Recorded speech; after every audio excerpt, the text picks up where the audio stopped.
semuanya, selamat datang di channel Per Indonesia. Sebelumnya gue mau jelasin dulu tentang channel ini. Di channel ini kedepannya bakalan banyak banget ya ngebahas berbagai tips dan info menarik seputar produktivitas, lebih khususnya semua hal yang terkait tentang working from home atau remote working. Nah, dalam video ini kita akan ngebahas tentang tips memulai karir remote working atau karir secara WFH. Remote working atau WFH ini sudah semakin menjadi tren ya di Indonesia ya, sudah semakin populer sekarang. Banyak banget orang yang tertarik untuk memulai karir secara remote karena memang menawarkan banyak banget keuntungan. Pertama, ada fleksibilitas, kebebasan, work-life balance yang baik. Ini kan gue jabarkan keterampilan apa saja sih yang dibutuhkan. Keterampilan yang umum yang dibutuhkan untuk remote working itu ada 3, yaitu keterampilan atau skill komunikasi, teknologi, dan juga manajemen waktu atau time management. Keterampilan komunikasi ini menurut gue sangat penting ya untuk bekerja secara remote, karena kalian kan perlu komunikasi gitu ya secara efektif dengan rekan kerja, dengan klien, dengan atasan kalian, baik secara tertulis maupun secara lisan. Ini berarti kalian harus menjelaskan ide-ide kalian dengan jelas dan bisa memberikan feedback juga mungkin ya yang konstruktif gitu, dan bisa menyelesaikan konflik atau problem secara efektif. Contohnya misalnya ketika kalian sedang mengerjakan project gitu ya dalam tim, kalian perlu tuh harus komunikasi secara jelas dan konsisten. Itu mungkin butuh platform kayak misalnya harus pakai email atau pakai Slack atau alat komunikasi lainnya. Kalian juga harus dapat memberikan dan menerima feedback yang konstruktif untuk memastikan bahwa proyek itu sesuai dengan rencana. Nah, itu kalau soal komunikasi. Terus gimana kalau soal skill di teknologi? Nah, ini kalian perlu banyak banget nih belajar tentang teknologi-teknologi yang memadai untuk bisa mensupport kerja sebagai remote workers gitu ya, atau kerja secara remote working atau WFH. Kalian perlu banget nih untuk mempelajari dan menguasai berbagai perangkat lunak atau software ya, atau mungkin aplikasi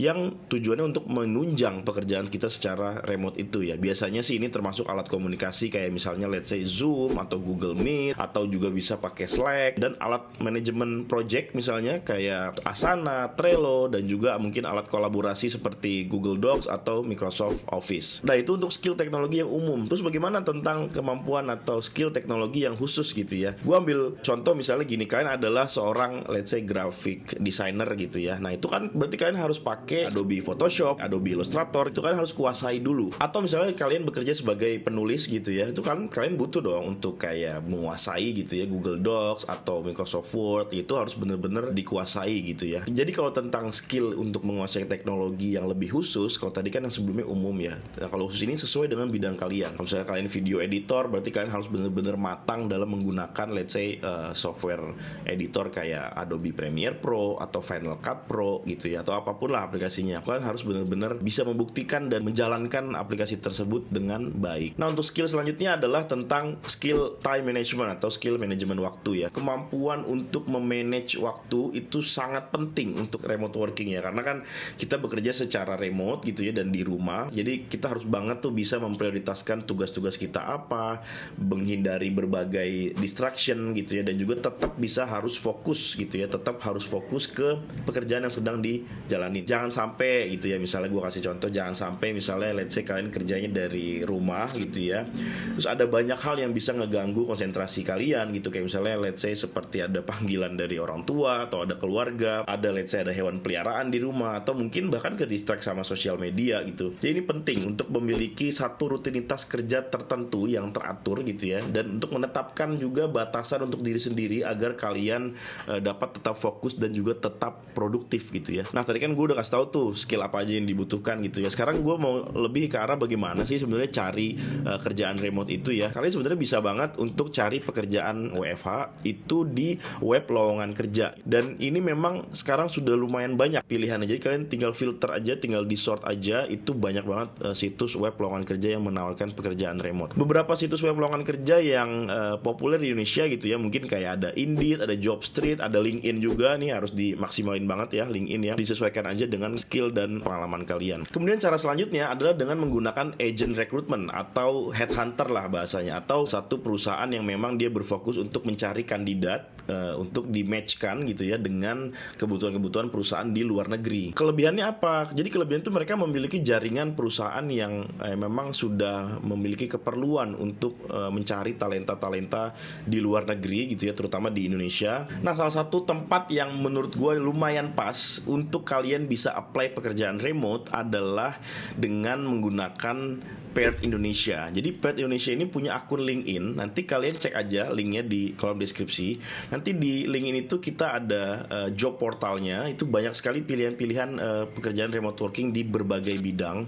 Jadi kalian silakan kunjungin aja di akun LinkedIn-nya Paired Indonesia. Kan di situ ada banyak. Nah itu salah satu cara juga untuk kalian bisa dapetin pekerjaan remote. Oke, berarti gue udah bahas tentang skill. Kemudian juga gue tadi udah bahas tentang cara dapetin kerjanya. Terus yang selanjutnya yang mau gue bahas adalah bagaimana gue harus punya pengalaman yang seperti apa. Oke, ini gue jelasin ya. Kalau ngomongin pengalaman kerja, sebenarnya pengalaman kerja pada umumnya aja. Apabila kalian mungkin sudah memiliki pengalaman kerja gitu ya, itu juga bisa dijadikan testimoni atau bisa dijadikan portofolio ya, kalau ada pengalaman di bidang yang relevan atau di bidang tertentu. Karena perusahaan itu biasanya lebih memilih untuk merekrut pekerja remote yang sudah memiliki pengalaman sebelumnya sesuai dengan pekerjaan yang ditawarkan. Dan pengalaman di sini bukan berarti kalian yang fresh graduate terus nggak bisa nge-apply ya. Kalian juga bisa menuliskan atau menceritakan nanti pengalaman kalian mungkin selama kuliah atau selama di organisasi dalam kampus gitu. Itu bisa diceritakan juga apa kontribusi kalian, apa yang sudah kalian kerjakan, dan apa saja pelajaran yang bisa kalian ambil. Termasuk juga pengalaman, let's say kayak misalnya kalian sudah pernah menggunakan software-software tertentu ya, kayak misalnya kalian tadi bisa menggunakan Slack, Asana, atau Trello, atau ClickUp. Jadi berbagai supporting tools termasuk software atau aplikasi yang pernah kalian coba atau pernah kalian lakukan, itu pun bisa sangat membantu karena biasanya pekerjaan yang remote itu membutuhkan aplikasi-aplikasi sejenis yang seperti itu. Selanjutnya adalah pengalaman bekerja secara tim dan secara mandiri. Jadi pengalaman pekerjaan itu bentuknya ada yang tim gitu ya, ada juga yang sendiri. Jadi pekerjaan apa saja yang pernah kalian lakukan, baik itu pekerjaan dalam tim maupun pekerjaan yang diselesaikan oleh diri sendiri, itu juga bisa dimasukkan atau dikategorikan sebagai pengalaman gitu ya. Dan intinya memang kalau pekerjaan remote itu kalian harus dua-duanya. Jadi bisa bekerja dalam tim dan juga bisa bekerja secara sendiri dan mandiri gitu ya, tanpa harus diawasin sama atasan atau bos dan lain sebagainya. Gue ambil contoh, misalnya kalian pernah bekerja secara mandiri gitu ya, sebagai freelance, sebagai konsultan, itu masukin aja di portofolio kalian. Dan tentu saja pengalaman-pengalaman kerja yang tadi itu nggak cuma bisa dibilang hanya menjadi satu faktor ya yang harus dipertimbangkan oleh si recruiter dalam merekrut pekerja remote ya. Ada banyak sebenarnya faktor lain gitu ya, kayak misalnya kalian selain punya skill ya, of course itu juga ada kualifikasi, let's say ada syarat-syarat pendidikan atau syarat-syarat kepribadian atau attitude, dan juga kesesuaian dengan bidang kerja yang kalian kuasai, dan juga termasuk kesesuaian dengan culture yang ditawarkan oleh perusahaan tersebut. Jadi kesimpulannya, menurut gue remote working ini adalah salah satu pilihan karir yang cukup make sense dan cukup menarik saat ini ya, dan lumayan menjanjikan ya. Dan dengan persiapan yang matang, ditambah kalian udah nonton video ini ya, mungkin kalian sudah mulai tuh menjajaki kira-kira mau mulai karir remote working dengan sukses yang di bidang apa dan seperti apa gitu ya. Tapi yang jelas tadi yang udah gue sampaikan, seluruh poin-poin, baik itu skill, baik itu pengalaman, baik itu portofolio, itu semua coba deh kalian kumpulin, kalian kenalan sama diri sendiri dulu, termasuk juga pengalaman terkait penggunaan teknologi yang pernah kalian pakai atau aplikasi, itu juga coba dicek-cek lagi supaya nanti lebih mantap lagi pada saat kalian apply pekerjaan remote seperti yang gue bilang tadi. Untuk informasi lebih lanjut tentang lowongan-lowongan kerja secara remote working atau work from home atau WFH, seperti yang tadi gue bilang, kalian bisa cek akun LinkedIn-nya Paired Indonesia, yang linknya udah gue taruh di deskripsi, jadi silakan dicek aja ya. Semoga tips-tips di video ini bermanfaat bagi kalian yang tertarik untuk memulai karir sebagai remote workers ya. Jangan lupa di like video ini apabila kalian menyukainya, dan subscribe buat kalian yang ingin nonton video-video kayak gini lagi ke depannya. Terima kasih sudah menonton video ini. Saya Billy Dolman, dan sampai bertemu di video selanjutnya.